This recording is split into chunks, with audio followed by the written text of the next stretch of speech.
Hello, this is Gerald van Was. Will it be easier to understand the characters of the Chinese script by understanding what's going on there, that to recognize something in there, and also to recognize and understand the sounds that are used in it? I think it's helpful, and therefore I will go to the next word, xie, that is written here. It describes actually writing, to write something. Here it is. You can also describe something with it. And that's what it expresses. How can we analyze the form? How can we analyze the sounds that are produced in it? I will use for it my theory of positions in time and space that are described also in my books, how they pinpoint a certain position in time and space. Each letter does that. And I'm refining this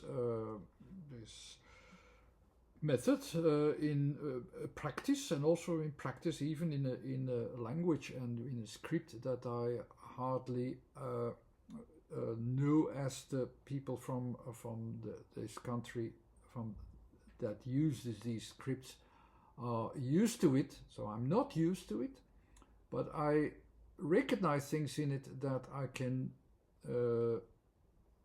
so that I can understand these characters better and can remember them better as well. And so far, my conclusions still match everything that I see, so I will continue where I left off. And this top layer that you can see there always emphasizes something that is like that's the part of the heavens, let's say. That's the part of the essence. That means also that it's about context, it's about the generalizations. That's the same thing as in my theory. That's the third position of that. It's that abstract field of background associations that gives a reference point to the general subjects, not to the objects, not to what is changing, but to things that are simply as not products, but that are ideas, let's say, that helps you to understand something better. So it is more about an idea than about an object. So that's already a first association that you can make there. And then let's go to the sounds. The xie has somewhere also the T sound in it. T is a placement that can be associated from what we know it is about writing. It's that point where the pen, or wherever you use to write with it, goes to that place or placement with which we can try to describe also something, use something and so on. It's that point, okay, nice starting point. In a Western sense, you would say, okay, from here onwards, I will write here my writings in a linear sense and so on. In the Eastern sense, of course, every writing is confined to the square, and it's dependent also to the ideas of the concept and of the timing scale and schedule and balance that you can see within that square.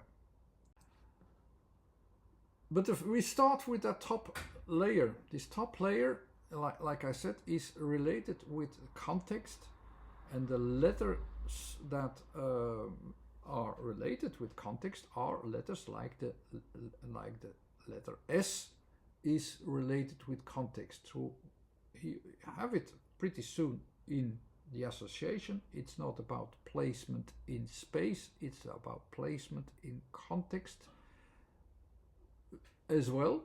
You have a placement in place, and then we make a context from there. So the S has the reference frame on top as well in this symbol. And there we will produce its movement, its effects, whatever that is. So from that point on, we can start to write and cause an effect, let's say. The E brings down an idea, and the E for a certain time. So it feeds an idea, that comes from elsewhere, that we can use anywhere during a certain linear period of time. That's the E. Together we already can sense it, that we have the top layer of our idea that we have to bring down via E. We have the double forwardness, which has the number 2, or means to produce, a production, and the G is a certain that is always about a goal in my theory. So every position of letters has a certain meaningful position in time and space. So the G goes towards a certain goal with a certain freedom to do so, how it does so, but it will go to a certain goal, and this goal mostly will be, like the E, a good idea that will be used for it for a while. And this together will fit into the idea, what it expresses, this sheer writing. Okay, you could. It is as if the sun is going down on the horizon. I know it is an association that you can make here quite easily. But what it actually expresses is it's about writing down something, expressing something on which we start from a conceptual goal, which we follow up by a certain producement in the 2 lines, and go down to the level beyond the horizontal perspective to find an applied application. That's how I can recognize what is going on in here. It could be better. Maybe you have different association that helps it, but that's how it helps me. I can immediately see.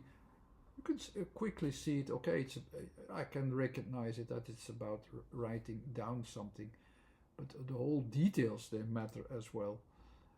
So it comes from a concept, then the writing down, and finding a goal somewhere to attach to it. And I hope this is also a helpful tool to remember these letters.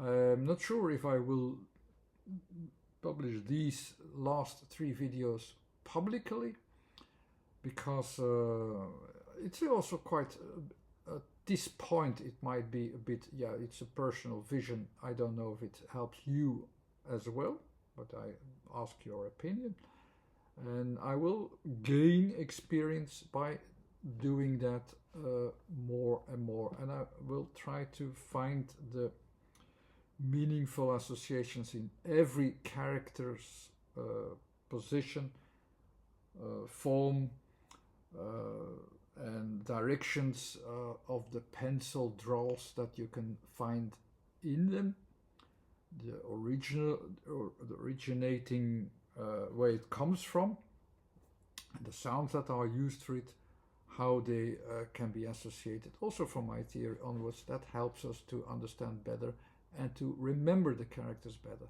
Thanks for watching. Bye-bye.